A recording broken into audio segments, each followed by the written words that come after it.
et bienvenue dans cette nouvelle vidéo. Donc aujourd'hui je vais ouvrir une nouvelle page qui va être sur la culture japonaise. Donc aujourd'hui je vais parler de geisha. Donc le terme signifie littéralement personne de l'art en japonais. Gei signifie culture et sha personne. Contrairement à l'idée reçue, une geisha n'est pas une prostituée. L'acte sexuel entre une geisha et un client sont fréquents mais pas obligatoires. C'est en 794 que le premier errate de geisha apparaît. L'empereur, grand fan de la Chine, fait construire une nouvelle capitale, Kyoto, en partant du modèle de la capitale chinoise de l'époque, Chang'an. Pour divertir les nobles et les guerriers, l'empereur invite de jeunes femmes à danser sur les prières bouddhistes. Ces femmes devenaient très rapidement les maîtresses de celui qu'elles divertissaient. Ce mélange de talent artistique et de plaisir débaucha, beaucoup plus tard, au geisha que nous connaissons maintenant. La naissance du terme geisha remonte à environ 1600, lorsque le shogun Tokugawa installa sa nouvelle capitale à Edo, l'actuelle Tokyo. Le rôle des danseuses se transforma alors. Elles apprirent à jouer de la musique, à réciter des poèmes. Bientôt, elles eurent le droit d'assister au banquet en tant que serveuses de saké pour les invités. Leur raffinement et leur capacité à tenir une conversation les firent admettre dans le cercle des hommes influents qui recherchaient leur compagnie pour se distraire. C'est en 1700 que le décret de shogun reconnaît le fait d'être geisha en tant que profession à part entière. Un code strict réglementa alors la vie des geishas. Elles furent obligées de vivre dans le quartier spécialisé nommé Hanamachi. Au début, les geishas goûtèrent très peu à ce changement car les yoja, les prostituées et ou courtisanes étaient avec elles. C'est au milieu du XVIIIe siècle qu'une différence fut établie. Les hanamachi du centre-ville furent réservés aux geishas, tandis que les autres durent se concentrer dans les quartiers en périphérie de la ville. Historiquement, les geishas vivaient dans une okiya. Ces bâtisses étaient situées dans les hanamachi et étaient tenues par des femmes. En effet, la quasi-totalité des personnes composant une okiya étaient des femmes. Une okiya type regroupait environ une dizaine de personnes, déclinée de la façon suivante. Une hénassière, en japonais okasan qui signifie mère.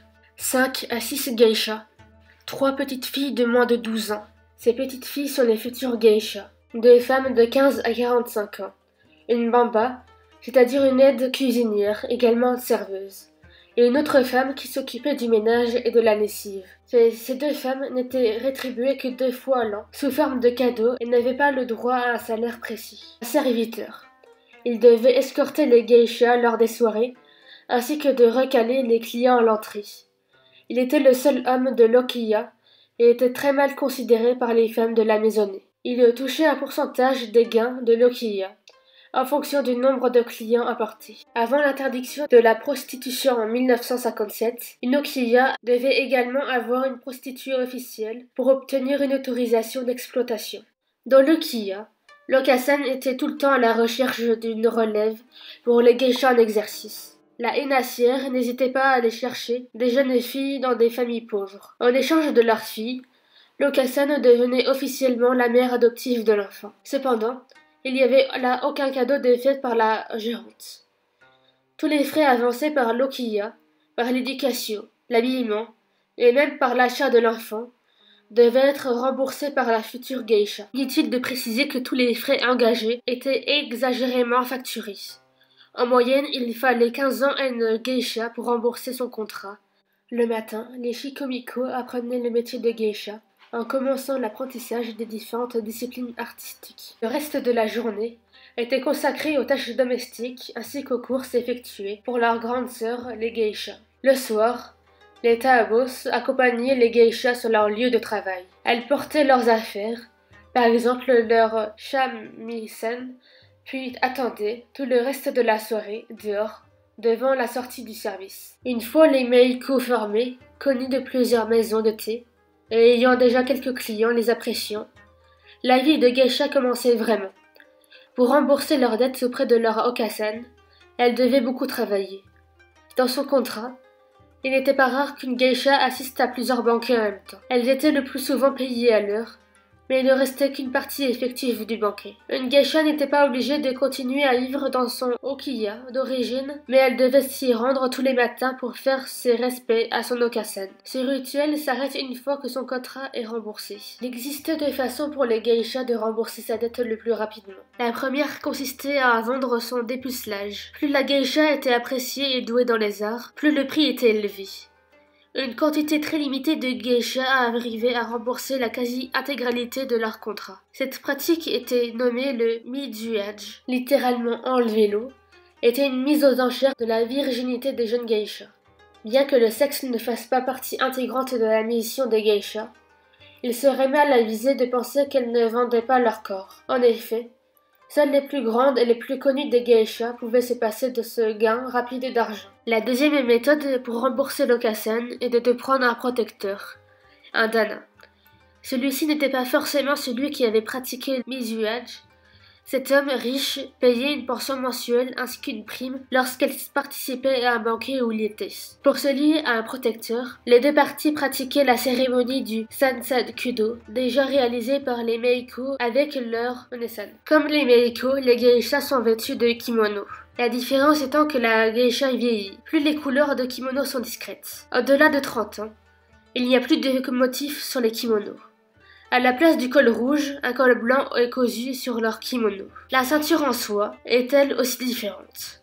Au lieu de traîner comme pour les Meiko, elle est repliée sur elle-même. Au niveau du maquillage, il n'y a pas non plus de révolution. Dans les premières années, les geishas reproduisent le même maquillage que celui qu'elles ont pris lorsqu'elles étaient Meiko. Cependant, au fur et à mesure, les geishas ont le droit de diminuer la quantité de maquillage. Au-delà de 30 ans, elles ont même le droit de ne plus en mettre du tout, excepté lors de grandes occasions. Au niveau de la coiffure, là encore il y a du changement. Le momo-wear est remplacé par un chignon plus simple, l'okufu. L'étoffe rouge des Meiko est remplacée par une étoffe plus simple de couleur chair, ainsi que par les peignes et les épingles à cheveux.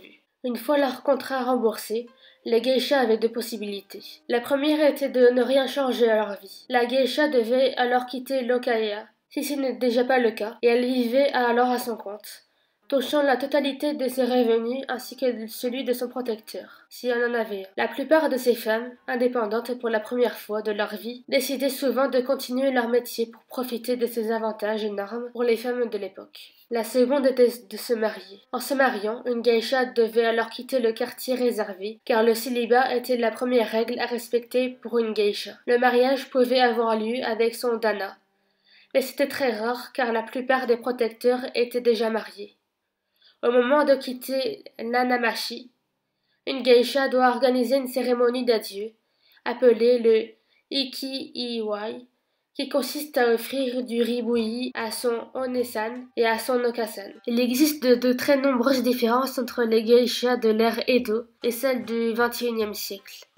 On estime à l'ère Edo qu'il y avait environ 200 000 geishas sur tout le Japon. Dans les années 1880, elles étaient estimées à 17 millions pour ne plus être environ 200 à nos jours, essentiellement dans le quartier de Gion à Kyoto. Pour savoir pourquoi le nombre a tant diminué, il suffit de voir les évolutions de l'histoire et surtout de la loi japonaise. En 1842, la réforme Tempo mit fin à la prostitution et fit fermer les hanamashi. En 1851, ces derniers réouvrirent. Pour contrôler les geishas, l'État décida de fixer des grilles tarifaires sur les activités des geishas. Durant la Seconde Guerre mondiale, le gouvernement fermera les hanamashi et réquisitionna les geishas pour travailler dans les usines. Lors de leurs activités reprirent le 25 octobre 1945, très peu de geishas revinrent. Les mentalités et les geishas ayant beaucoup évolué, les okasan n'achetaient plus évidemment les petites filles pour les former.